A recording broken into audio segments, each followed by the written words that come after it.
2026ના કેટલાક most important current affair અને અગાઉની પરીક્ષામાં પૂછાયેલા કેટલાક ઇમ્પોર્ટન્ટ પ્રશ્નો વિશે ડિટેલમાં ચર્ચા કરીશું, જે આપને આવનારી પરીક્ષા માટે ખૂબ જ ઉપયોગી સાબિત થશે.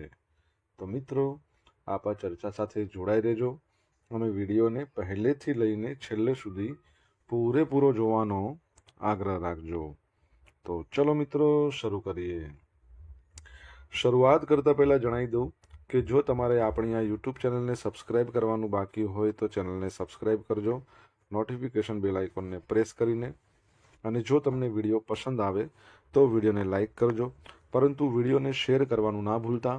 તમારા જેટલા પણ મિત્રો જેઓ કોમ્પિટિટિવ એક્ઝામની તૈયારી કરી રહ્યા છે એ બધા મિત્રો જોડે આ વિડીયોની લિંકને અત્યારે શેર કરી દો, તમે જે તે સોશિયલ મીડિયા એપ્લિકેશન વાપરતા હોય એમાં. ચલો તો શરૂઆત કરીએ. સૌપ્રથમ જોઈશું અગાઉની પરીક્ષામાં પૂછાયેલા બંધારણના પ્રશ્નો, જેના જવાબો તમારે મને કમેન્ટ બોક્સમાં લખીને જણાવવાના છે. વિડીયોના લાસ્ટમાં જ્યારે હું તમને આ દરેક પ્રશ્નોના જવાબ જણાવું ત્યારે તમારે ચેક કરવાનું છે કે તમે આપેલા પ્રશ્નોના જવાબમાંથી કેટલા પ્રશ્નોના જવાબ સાચા છે, અને જેટલા પણ પ્રશ્નોના જવાબ સાચા હોય એનો આંકડો તમારે કમેન્ટમાં લખવાનો કે 10માંથી આટલા સાચા છે. ડેઇલી જીકે ટેસ્ટમાં આપણે રોજ 10 પ્રશ્નો પૂછીએ છીએ, એમાંથી 5 પ્રશ્નો બંધારણના હોય છે. બાકીના જે 5 પ્રશ્નો છે એ ગુજરાતની ભૂગોળના છે. તો તમે તમારા આન્સર આપો નીચે કમેન્ટ બોક્સમાં, અને હું આજના કરંટ અફેરનો પ્રથમ પ્રશ્ન છે એની શરૂઆત કરું છું. પ્રથમ પ્રશ્ન છે, ભારતનું પ્રથમ વોટર ન્યુટ્રલ રેલવે ડેપો કયું બન્યું છે? તો જવાબ આવશે કાંકરિયા કોચિંગ ડેપો. કયું બન્યું છે?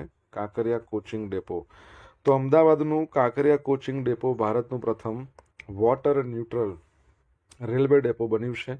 આ ડેપોએ પરંપરાગત રેલવે કામગીરીને પર્યાવરણીય ટકાઉપણું છે એની સાથે જોડીને એક નવો માપદંડ સ્થાપિત કર્યો છે. શું છે મુખ્ય વિશેષતાઓ? તો પાણીની બચત. આ ડેપો દરરોજ અંદાજે 1.60 લાખ લીટર પાણીની બચત કરે છે, જે વર્ષે 5.84 કરોડ લીટર જેટલું થાય છે. વોટર ન્યુટ્રલ સ્ટેટસનો મતલબ શું થાય છે કે ડેપો જેટલું પાણી વાપરે છે તેટલું જ પાણી રિસાયકલ કરીને ફરીથી ઉપયોગમાં લઈ લે છે. ફાઇટોરેમેડિએશન આ એક કુદરતી પદ્ધતિ છે જેમાં ખાસ પ્રકારના છોડ છે એનો ઉપયોગ કરીને દૂષિત પાણીને શુદ્ધ કરવામાં આવે છે. શુદ્ધિકરણની પ્રક્રિયાની જો વાત કરીએ તો કોચ વોશિંગ અને મેન્ટેનન્સ, એમાંથી જે નીકળતું ગંદુ પાણી છે 3 તબક્કામાં શુદ્ધ થાય. પહેલું વેટલેન્ડ સિસ્ટમ, છોડ દ્વારા શુદ્ધિકરણ. બીજું છે સેન્ડ એટલે કે રેતી, એના કાર્બન ફિલ્ટરેશન. અને ત્રીજું અલ્ટ્રાવાયોલેટ ડિસઇન્ફેક્શન, બરાબર છે, એટલે કે અલ્ટ્રાવાયોલેટ કિરણો છે એના દ્વારા જંતુમુક્ત બનાવવું. ઉપયોગ, શુદ્ધ કરેલા પાણીનો ઉપયોગ શું કરે? ફરીથી ટ્રેનના કોચ ધોવા માટે અન્ય રેલવે કામગીરીમાં કરવામાં આવે છે. તમને ખ્યાલ હોય તો આપણે ભણ્યા હતા ભૂતકાળમાં કે ભારતનું પ્રથમ વોટર પોઝિટિવ એરપોર્ટ કયું છે. વોટર પોઝિટિવ એરપોર્ટ એટલે જેટલા પાણીનો ઉપયોગ એરપોર્ટ કરે છે એના કરતાં વધારે પાણી પ્રોડ્યુસ કરે છે, બચત કરે છે. દર વર્ષે વિશ્વ સર્જનાત્મકતા અને નવીનતા દિવસ ક્યારે મનાવવામાં આવે છે? તો જવાબ આવશે આજનો દિવસ એટલે કે 21મી એપ્રિલના રોજ world creativity and innovation day. તો આ દિવસનો મુખ્ય હેતુ લોકોના જીવનમાં વિકાસના દરેક પાસાની અંદર સર્જનાત્મકતા અને સંશોધન એની મહત્વની ભૂમિકા વિશે જાગૃતિ લાવવાનો છે. આ દિવસની સ્થાપના 25મી મે 2001ના રોજ કેનેડાના ટોરન્ટોમાં કેનેડિયન મહિલા માર્શી સેગલ દ્વારા કરવામાં આવી હતી. યુનાઇટેડ નેશન જનરલ એસેમ્બલી છે એણે 27 એપ્રિલ 2017ના રોજ આ દિવસની ઉજવણી માટેનો ઠરાવ પસાર કર્યો હતો, અને વર્ષ 2018માં પ્રથમ વખત સત્તાવાર રીતે વૈશ્વિક સ્તરે આ દિવસની ઉજવણી કરવામાં આવી હતી. યુનાઇટેડ નેશન જનરલ એસેમ્બલી એનું 80મા નંબરનું સત્ર, એના અધ્યક્ષ કોણ છે? કમેન્ટ બોક્સમાં લખીને તમારે જણાવવાનું છે. મિત્રો, આજે રાષ્ટ્રીય નાગરિક સેવા દિવસ પણ છે, નેશનલ સિવિલ સર્વિસ ડે. તો ભારતમાં દર વર્ષે 21મી એપ્રિલના રોજ નેશનલ સિવિલ સર્વિસ ડે એટલે કે રાષ્ટ્રીય સનદી સેવા દિવસ એની ઉજવણી કરવામાં આવે છે. આ દિવસ ભારતીય વહીવટી સેવા અને રાજ્ય વહીવટી સેવા સહિતની તમામ નાગરિક સેવાઓના અધિકારીઓના સમર્પણ અને કાર્યને સન્માનિત કરવા માટે ફાળવવામાં આવ્યો છે. આ દિવસના મૂળિયા 1947ના વર્ષ સાથે જોડાયેલા છે, જ્યારે સ્વતંત્ર ભારતના પ્રથમ ગૃહમંત્રી સરદાર વલ્લભભાઈ પટેલ છે એમણે દિલ્હીના મેટકાફ હાઉસ ખાતે પ્રોબેશનરી અધિકારીઓને સંબોધિત કર્યા હતા. તેમણે સિવિલ સર્વન્ટને સ્ટીલ ફ્રેમ ઓફ ઇન્ડિયા કહીને નવા રાષ્ટ્રના નિર્માણમાં તેમની ભૂમિકા પર ભાર મૂક્યો હતો. સત્તાવાર રીતે આ દિવસની ઉજવણીની શરૂઆત 21મી એપ્રિલ 2006ના રોજ વિજ્ઞાન ભવન નવી દિલ્હીથી કરવામાં આવી હતી. તમને ખબર છે ભારતમાં મુખ્ય 3 સેવાઓ કઈ છે? અહીંયા એક સેવાની તો વાત થઈ ગઈ છે, બીજા બંને સેવાઓનું નામ તમારે કમેન્ટમાં લખીને જણાવવાનું છે. FICCI federation of Indian chamber of commerce and industry એના નવા સેક્રેટરી જનરલ બન્યા છે અનંત સ્વરૂપ. તો અનંત સ્વરૂપ છે એને તેના નવા સેક્રેટરી જનરલ તરીકે નિયુક્ત કર્યા છે. તેમણે 14મી એપ્રિલથી પોતાનો કાર્યભાર પણ સંભાળી લીધો છે. અનુભવની જો વાત કરીએ તો જાહેર નીતિ, વેપાર અને નિયમનકારી માળખામાં 30 વર્ષથી વધુનો તેમનો અનુભવ છે અને 1992ની બેચના ઇન્ડિયન રેલવે પર્સનલ સર્વિસ IRPSના અધિકારી છે. સ્વિટ્ઝરલેન્ડમાં આવેલું જીનીવા, ત્યાં આવેલું છે વર્લ્ડ હેલ્થ ઓર્ગેનાઇઝેશન પણ છે અને વર્લ્ડ ટ્રેડ ઓર્ગેનાઇઝેશન. તો એમણે WTOમાં પ્રથમ સચિવ રહી ચૂક્યા છે. MBની ડિગ્રી છે, LLBની ડિગ્રી છે, જુઓલોજી એમાં MSc કરેલું છે, સસ્ટેનેબલ ઇન્ફ્રાસ્ટ્રક્ચર એન્ડ ફાઇનાન્સમાં પણ માસ્ટર ડિગ્રી કરેલી છે. એક પ્રશ્ન તમારા માટે અહીંયા છે. ફિક્કીની આપણે વાત કરી રહ્યા છીએ. ફિક્કીના હાલના અધ્યક્ષ કોણ છે? તમને આન્સર આવડે તો કમેન્ટ બોક્સમાં લખીને. રેલોસ સમજૂતી હેઠળ ભારત કયા ક્ષેત્રમાં રશિયન સુવિધાઓ સુધી પહોંચ મેળવશે? તો જવાબ આવશે આર્કટિક ક્ષેત્ર. કઈ જગ્યાએ? આર્કટિક ક્ષેત્ર. તો ભારત અને રશિયાએ તાજેતરમાં રેલોસ અથવા તો રિલોસ એટલે કે reciprocal exchange of logistic agreement એ કાર્યરત કરી દીધું છે. આ સમજૂતી બંને દેશોને યુદ્ધ અને શાંતિના સમયમાં એકબીજાના લશ્કરી થાણાઓ, બંદરો અને હવાઈ સુવિધાઓનો ઉપયોગ કરવાની મંજૂરી આપે છે. આ કરાર ભારતની મલ્ટી અલાઇનમેન્ટ બહુપક્ષીય જોડાણ વ્યૂહરચનાનો એક મહત્વપૂર્ણ ભાગ છે. રેલોસ સમજૂતીની મુખ્ય જોગવાઈઓ જુઓ તો સૈન્યની હાજરી. આ કરાર હેઠળ ભારત અને રશિયા એક સમયે એકબીજાના પ્રદેશમાં 3000 જેટલા સૈનિકો તૈનાત કરી શકે છે. યુદ્ધ જહાજો અને વિમાનો. બંને દેશો એક સાથે 5 યુદ્ધ જહાજો અને 10 લશ્કરી વિમાનો તૈનાત કરી શકે છે. Logistic support. આમાં ઈંધણ ભરવું, સમારકામ, પુરવઠાની ભરપાઈ, જાળવણી જેવી સુવિધાઓનો સમાવેશ થાય છે. આનાથી ઓપરેશનલ ખર્ચ અને સમયમાં ઘટાડો થશે. વ્યૂહાત્મક પહોંચ. ભારતને આર્કટિક ક્ષેત્રમાં રશિયન સુવિધાનો લાભ મળશે, જ્યારે રશિયાને હિન્દ મહાસાગરમાં મૂળભૂત લોજિસ્ટિક સપોર્ટ મળશે.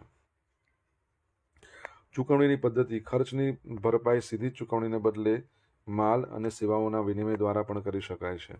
ભારત માટે મહત્વ. ભારતે અમેરિકા સાથે પણ આવો એક કરાર લીમોઆ અથવા LEMOA logistic exchange memorandum of agreement કરેલો છે. રિલોસ ભારતની નૌકાદળની ક્ષમતા, ઉર્જા સુરક્ષા એના માટે બહુ મહત્વપૂર્ણ સાબિત થશે, ખાસ કરીને યુરેશિયન કનેક્ટિવિટીના સંદર્ભમાં. ઓકે, રશિયાની વાત કરીએ. કેપિટલ મોસ્કો છે, બરાબર છે. કરન્સી રશિયન રૂબેલ છે. પ્રેસિડેન્ટ એના રશિયાના કોણ છે? Vladimir Putin. અને રશિયા છે એની આપણે વાત કરીએ તો એની સંસદને શું કહેવાય છે? તમને ખ્યાલ હોય તો કમેન્ટ બોક્સમાં લખીને જણાવો. હર્મિસ ડાયલોગ 6.0 ડિબેટ સ્પર્ધાનું આયોજન કઈ સંસ્થા દ્વારા કરવામાં આવ્યું હતું? તો જવાબ આવશે બીમટેક. આ બીમસ્ટેક નથી હો. બે of Bengal initiative four multi sectoral technical and economic cooperation. A BIMSTEC નથી. ભારત આ બીમટેક છે, જેનો મતલબ થાય છે Birla institute of management technology. તો એના દ્વારા આયોજિત રાષ્ટ્રીય સ્તરની ડિબેટ સ્પર્ધા હર્મિસ ડાયલોગ 6.0 એની અંદર IIM રોહતક નંબર 1 પર આવ્યું. IIM રોહતકની જો વાત કરીએ તો 2010માં એની સ્થાપના થઈ છે. હરિયાણામાં આવેલું છે. તમારા માટે પ્રશ્નના ડિરેક્ટર કોણ છે? આ સ્પર્ધામાં ભારતની અગ્રણી સંસ્થાઓના સ્પર્ધકોએ ભાગ લીધો હતો, જે મેનેજમેન્ટ શિક્ષણમાં વૈશ્વિક નીતિ વિષયકના ચર્ચાઓના વધતા મહત્વને દર્શાવે છે. વિષય વર્ષ 2026ની આ સ્પર્ધાનો મુખ્ય વિષય ઉર્જા સ્વતંત્રતા હતો. વધતા ભૌગોલિક રાજકીય તણાવ વચ્ચે દેશોએ વૈશ્વિક ઉર્જા સુરક્ષા સુનિશ્ચિત કરવા માટે ઉર્જા સ્વતંત્રતાને પ્રાધાન્ય આપવું જોઈએ કે નહીં તે અંગે ચર્ચા કરવામાં આવી હતી.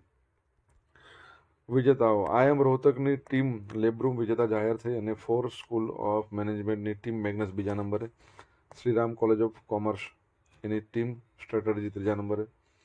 મૂલ્યાંકન પ્રક્રિયા કઈ રીતે થઈ? ઓનલાઈન એસેસમેન્ટ, કેસ આધારિત સબમિશન, ફાઇનલ રાઉન્ડમાં સમાવેશ થતો હતો. ફાઇનલ રાઉન્ડમાં G20 અને સંયુક્ત રાષ્ટ્ર આવા વૈશ્વિક મંચોનું અનુકરણ સિમ્યુલેશન કરવામાં આવ્યું, G20નું અને યુનાઇટેડ નેશન્સ. આ કાર્યક્રમ દર્શાવે છે બિઝનેસ સ્કૂલો હવે પરંપરાગત મેનેજમેન્ટ તાલીમની બહાર નીકળીને વૈશ્વિક નીતિ અને મુસદ્દીગીરી બરાબર ડિપ્લોમેસી પર ધ્યાન કેન્દ્રિત કરી રહી છે.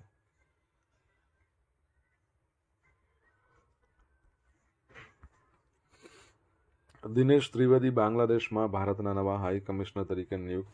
તો ભૂતપૂર્વ કેન્દ્રીય મંત્રી દિનેશ ત્રિવેદી બાંગ્લાદેશમાં ભારતના નવા હાઈ કમિશનર તરીકે નિયુક્ત કરવામાં આવ્યા છે.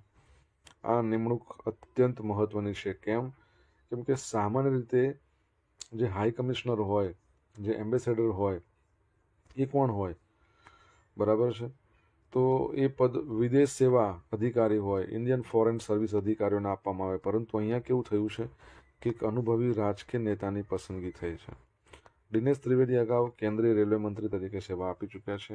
તેમની આ નિમણૂક ભારત અને બાંગ્લાદેશ વચ્ચે રાજકીય અને પ્રાદેશિક સંબંધોને વધુ મજબૂત બનાવવાની દિશામાં એક મોટું પગલું માનવામાં આવે છે. બાંગ્લાદેશની વાત આવી, તમને ખબર હોય તો બાંગ્લાદેશની અંદર રિસન્ટલી ચૂંટણીઓ યોજાઈ. એના પ્રાઇમ મિનિસ્ટર નવા બન્યા તારિક રહેમાન. યાદ રાખજો, બાંગ્લાદેશ નેશનલિસ્ટ પાર્ટીના નેતા હતા. અને રિસન્ટલી આપણે એ પણ ભણ્યા ને કે યુકે છે, યુનાઇટેડ કિંગડમમાં ભારતના હાઈ કમિશનર કોણ છે? તમારે લખવાનું છે, કમેન્ટ બોક્સમાં લખીને. આપણે ભણેલા છીએ. ટાઈમ 100 2026ની યાદી મુજબ નીચેનામાંથી કોણ 14મી વખત વિશ્વના સૌથી પ્રભાવશાળી વ્યક્તિ તરીકે પસંદ થયું છે? તો શી જિનપિંગ, ચાઇનાના પ્રેસિડન્ટ. તો ટાઈમ મેગેઝિન છે ને વર્ષ 2026 માટે વિશ્વના 100 સૌથી પ્રભાવશાળી વ્યક્તિઓની યાદી જાહેર કરી છે. આ યાદીમાં રાજકારણ, વ્યવસાય, મનોરંજન, વિજ્ઞાન જેવા ક્ષેત્રના દિગ્ગજોનો સમાવેશ થાય છે.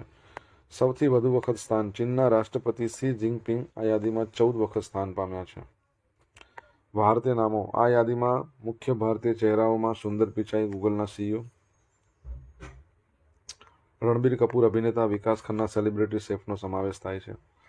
સૌથી યુવા અને સૌથી વયોવૃદ્ધ કોણ છે? તો 20 વર્ષીય એલેસા લિયુ સૌથી યુવા, 96 વર્ષીય ડોલો રેશ હુએર્ટા સૌથી વયોવૃદ્ધ પ્રભાવશાળી વ્યક્તિ તરીકે પસંદ થયા છે. હવે આમાં કેટેગરી અલગ અલગ હતી, જેમ કે leaders, innovator, artist, Titan, icons, pioneer, 6 શ્રેણીઓ હતી. મહત્વના કાર્યક્રમો ટાઈમ 100 સમિટ 22 એપ્રિલના રોજ, આવતીકાલની જ વાત છે. ગાલા ઇવેન્ટ અને 23 એપ્રિલના રોજ ન્યુયોર્કમાં યોજાવાની છે. તમારા માટે પ્રશ્ન, ટાઈમ મેગેઝિન દ્વારા 2025માં પર્સન ઓફ ધ યર તરીકે કોને ઘોષિત કરવામાં આવ્યું છે? કમેન્ટમાં લખજો. બાંગ્લાદેશ ઓરી મિઝલ્સ એ વિરુદ્ધ કટોકટી રસીકરણ અભિયાન શરૂ કરી દીધું છે. તો બાંગ્લાદેશે દેશમાં ઝડપથી ફેલાઈ રહેલા ઓરીને રોકવા માટે 10 લાખ બાળકોને આવરી લેતું રસીકરણ ઝુંબેશ શરૂ કરી છે. તમારા માટે પ્રશ્ન છે કે ભારતમાં રાષ્ટ્રીય રસીકરણ દિવસ ક્યારે મનાઈએ છે? તમને જવાબ આવડે તો કમેન્ટમાં લખજો. ઓરી વિશે મહત્વની બાબતો. વાયરસ તે પેરામિક્સો વાયરસ દ્વારા ફેલાતો અત્યંત ચેપી હવાજન્ય રોગ છે. સંક્રમણ ઉધરસ કે છીંકના ટીપા દ્વારા ફેલાય છે. આ વાયરસ હવામાં કે સપાટી પર 2 કલાક સુધી જીવંત રહેશે. લક્ષણો શું હોય? તીવ્ર તાવ હોય, ખાંસી, લાલ આંખો, ગાલની અંદર સફેદ ડાઘ, બરાબર છે. ત્યારબાદ આખા શરીરે લાલ ફૂડલીઓ. નિવારણ આ રોગની કોઈ ચોક્કસ દવા નથી, માત્ર MR ઓરી રૂબેલા રસી દ્વારા એનો બચાવ શક્ય છે.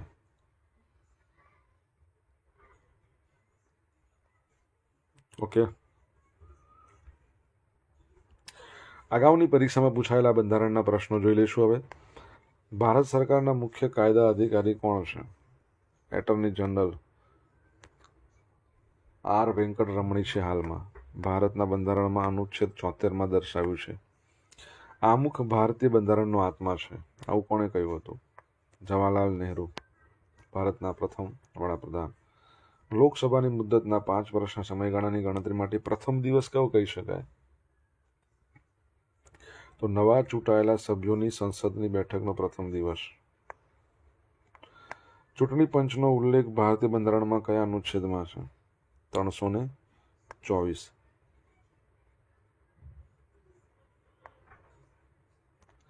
સંપત્તિ અને ઉત્પાદનના સાધનોની જમાવટ અમુક જ હાથોમાં જતી અટકાવવાની જોગવાઈ ભારતના સંવિધાનના કયા અનુચ્છેદમાં છે? 39. અગાઉની પરીક્ષામાં પૂછાયેલા ગુજરાતી ભૂગોળના પ્રશ્નો જોઈ લે. પહેલો પ્રશ્ન, ભારત અને પાકિસ્તાન દ્વારા પોતાના પરમાણુ પ્રતિષ્ઠાનોની યાદીનું આદાન પ્રદાન સૌપ્રથમ ક્યારે થયેલ હતું? 1/1/1992. ભારતીય મૂળની પ્રથમ અવકાશ યાત્રી મહિલા કોણ? કલ્પના ચાવલા. રશિયાએ છોડેલા પ્રથમ ઉપગ્રહનું નામ શું હતું? સ્પુતનિક. ભારતના વૈજ્ઞાનિક ક્ષેત્રે અપ્સરાનો સંબંધ કોની સાથે છે?